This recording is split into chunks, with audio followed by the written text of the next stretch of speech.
McQuiston. Casey McQuiston. McQuiston? I'm so sorry.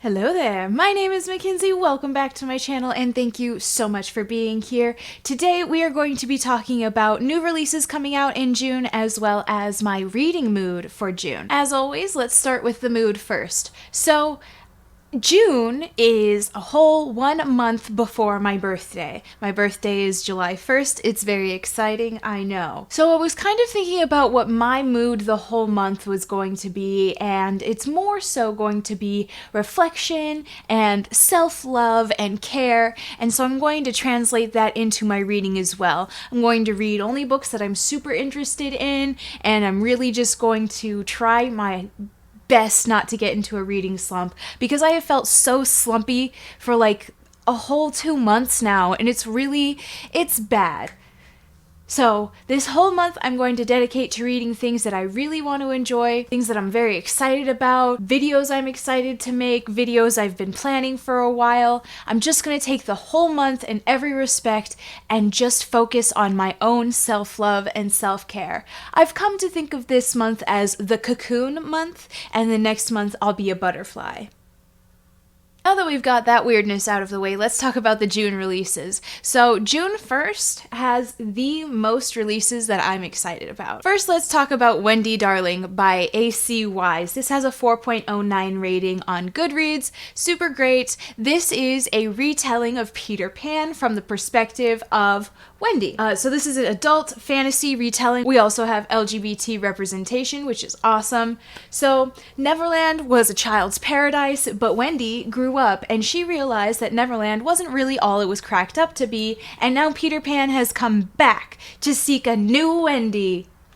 And that's all I really need to know. I love retellings, and I love retellings when they change up who's the good guy and who's the bad guy. It really, amazing. Next, we have The Nishan Smile by C.J. Merwild. This has a 4.42 rating, and I'm not sure if it's the Nishan Smile or the Nikan Smile.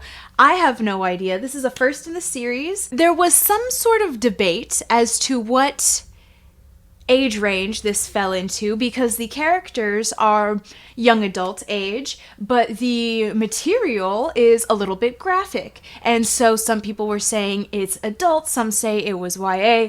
I'm kind of in the zone where if you can't decide, maybe it's new adult, and that we should just leave it at that. I'm bringing new adult back. Watch me now. It's also a fantasy romance with LGBT representation. We love to see it. So basically in this world there are gods, and gods have children who are down on Earth, and there are also humans that are down on Earth who worship the gods. And the gods live up from the sky, and they love their children from above, and then all of a sudden the sky becomes tainted. I know, right? So the gods can no longer communicate with their children, they can't be with the humans who love them, and we have, in the midst of this madness, two boys whose opposite fates are connected irrevocably. I don't need any more. Don't tell me anymore. We have pretty much demigods and humans, and one of each is gonna fall in love. I know it. Just give. Just give. No more talk. Just give. One Last Stop by Casey McQuiston. This has a 4.41 on Goodreads. So we have an adult fantasy sci-fi-esque contemporary romance with LGBT plus representation. We have a girl who has a crush on this other girl on the subway. Come to find out, that girl on the subway is from 1970s Brooklyn, and our main character has to help her get back to her own time while trying not to fall too deeply in love with her. And really, it's the sapphic romance I've been waiting for. I really like this time traveler-esque situation that's happening, because it's like, what's gonna happen? How were they ever going to be together? Dead Dead Girls by Nikesa Afia. It has a 4.07 on Goodreads. This is a first in the series, an adult historical thriller with LGBT representation. We're noticing a theme here with my representation. I'm loving it. Harlem, 1926. Young black girls like Louise are being murdered, and when she's discovered at the scene of a body finding, because it wasn't the murder scene, but they found the body there. She gets taken by the police, and they expect her to help them find the killer, or they're going to expose her past and put her in jail. It's extortion in 1926 Harlem. Let's go. Instructions for Dancing by Nicola Yoon has a 4.27 on Goodreads. This is a YA contemporary romance. Okay. You guys, you're gonna hear more about why I'm putting more YA romances on my radar lists for the releases and my wrap-up, but I am going to tell you that I am loving the genre so much more now, and I'm trying to branch out and find things that I would think I would really enjoy, mainly listening to, because audiobooks are like my thing right now. Evie Thomas has a vision. She sees two people kiss, and in that instant she has a vision of them first getting together in their relationship, and a vision of them breaking up in the future. And after that, she has decided, nope, no on love. Even when she meets a mysterious guy named X, and even when that mysterious guy decides he does want to enter a ballet competition with her, like, this is just the amount of, like, magical realism that I need in a romance to make me suspend all kinds of disbelief, and it just makes me love it even more, right? Like, there was that Christmas movie that came out with Emilia Clarke, who played Daenerys Targaryen, and that other guy, what's his name? I feel like I know him. I don't know him, but it was like Last Christmas, and like, no spoilers or anything, but the magical realism in that is everything to me, and like, it's just enough to push me over the edge into loving that, like, genre of contemporary romance with just slight magical realism that just makes you believe in love again. I don't know, Anyway, Instructions for Dancing seems super cute, super fun. I love this kind of, like, dance competition. It reminds me of Playbook of Silver Linings Playbook. Also, I want to know about this vision and how that's going to play in, and how mysterious this guy X is. Like, are you real, Mr. X? For the Wolf by Hannah F. Witten has a 3.97 on Goodreads. It has a 3.97 on Goodreads. It is first in the series. It is a new adult, I'm bringing it back, fantasy retelling romance. So the first daughter is for the throne, and the second daughter is for the wolf. It's kind of like a Red Riding retelling. Our main character is the second daughter born in like centuries. So Red is going to be sacrificed to the wolf in the hopes that he will return the world's captured gods. But it turns out he's not a wolf. He's a man. Dun dun dun! I mean, just give it to me. I love the retellings. I love them. I blame Maleficent. Maleficent was too good. The Chosen and the Beautiful by Nevo has a 4.09 on Goodreads. It is a adult historical retelling, LGBT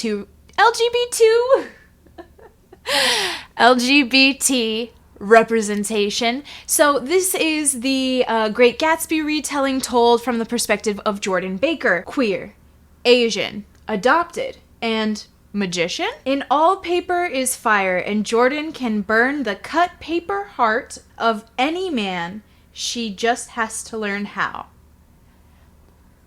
What? That was a line straight from the summary. What does that mean? I don't know, but it seems like just a little bit magical realism that I was just talking about, how it's not only is it a retelling of The Great Gatsby, which I love and adore, don't come for me, I just feel like that bit of magical realism pushes the contemporary work over the edge into being something so fantastic that it can get your message across so much better. I love it. It's amazing. The Library of the Dead by T.L. Huchu has a 3.81 on Goodreads. It is a YA paranormal fantasy. So when a child goes missing in Edinburgh's darkest streets, Ropa decides that it is her time to investigate using her Zimbabwean magic and Irish pragmatism to hunt down clues, and when ghosts talk, she listens. And that's what I'm talking about. Doot. Magical realism, yes. The Witch King by H.E. Edgman has a 4.33 on Goodreads. It is a YA fantasy fiction with LGBT representation. In Aslan, Fae rule, and the witches, like Wyatt, don't. Wyatt was engaged to this Fae person who was in charge. I'm not sure if it was a prince. I hope it was a prince because we love it. But because Wyatt is a witch, he lost control of his magic one time and completely lost it and ran away to the human world. And his engagement, his fiance, is not breaking the engagement. So he's coming after Wyatt, not in a creepy way. It seems a little bit creepy, but it also is his fiance is truly coming to him to save their kingdom, so I'm loving it. I love it. Fae, witch, kings. I said kings twice. Also, I just love the cover. It kind of reminds me of a graphic novel, and I'm not sure.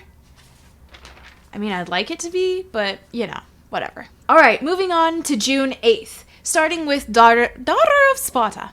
Starting with Daughter of Sparta by Claire M. Andrews, 4.42 on Goodreads. This is the first in a duology, I believe, a YA mythology retelling of Daphne and Apollo. So I'm not entirely familiar with that myth.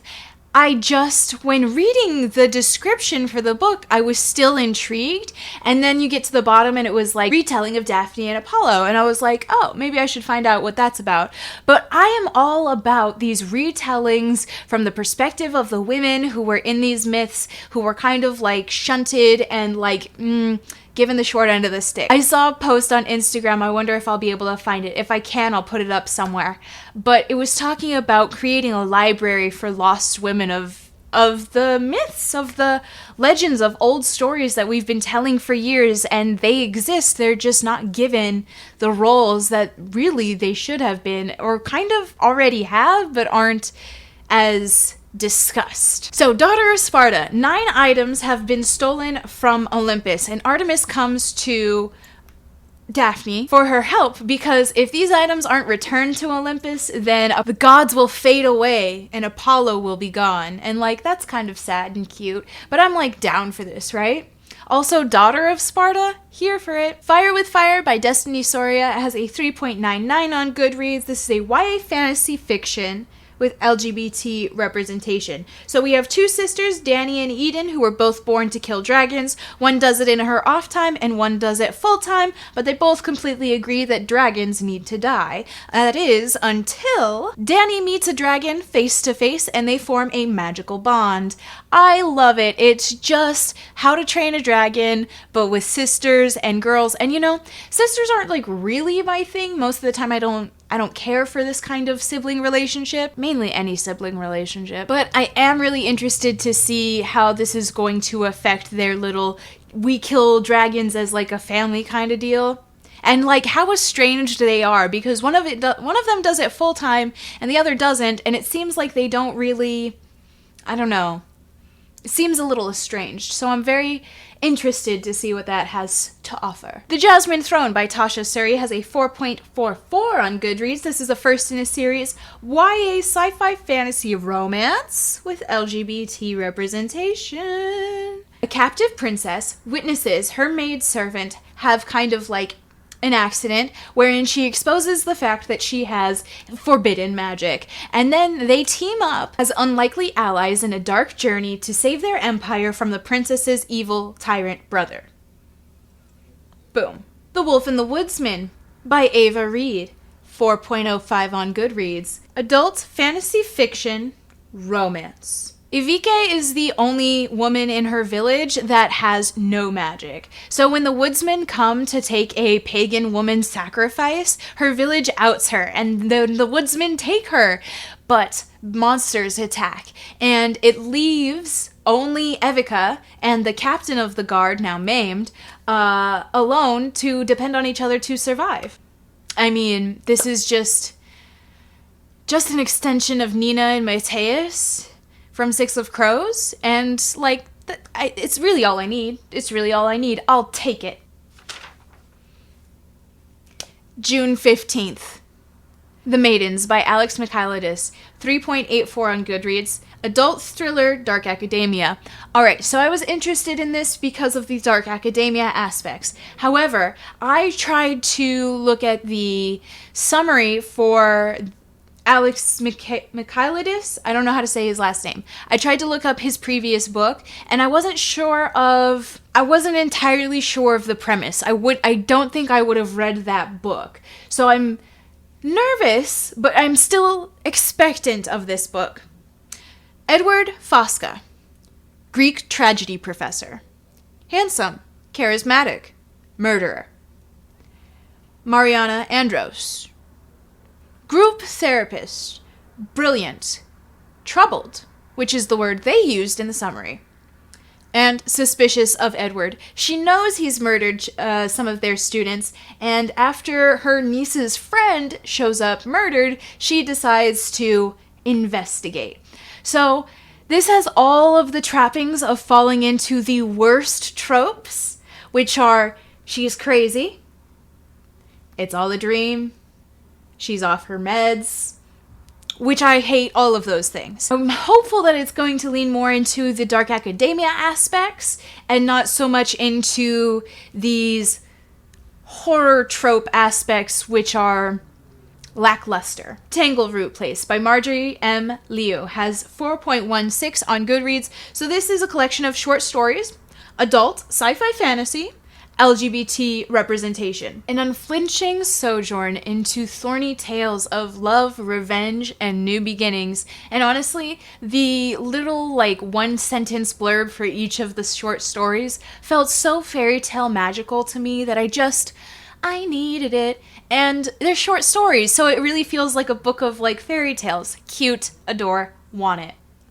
June 29th. Gear Breakers by Zoe Hana Mikuta has a 4.32 on Goodreads. YA sci-fi fantasy romance. LGBT representation. We went past praying to deities and started building them ourselves. Two girls on opposite sides of a war discover they're fighting for a similar purpose and that they're falling for each other.